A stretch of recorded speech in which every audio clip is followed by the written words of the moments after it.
Ladies and gentlemen, welcome to downtown Glen Ellyn.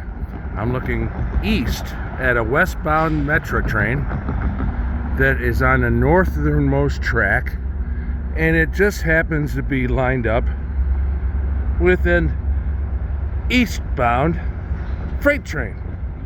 Oh my lord. Train versus train. Same track. Uh-oh. This is what I call a regular train standoff. Who's gonna win? Is it the freight train or the commuter train? Who knows? But this is a real mess. This is a real mess. This is really good.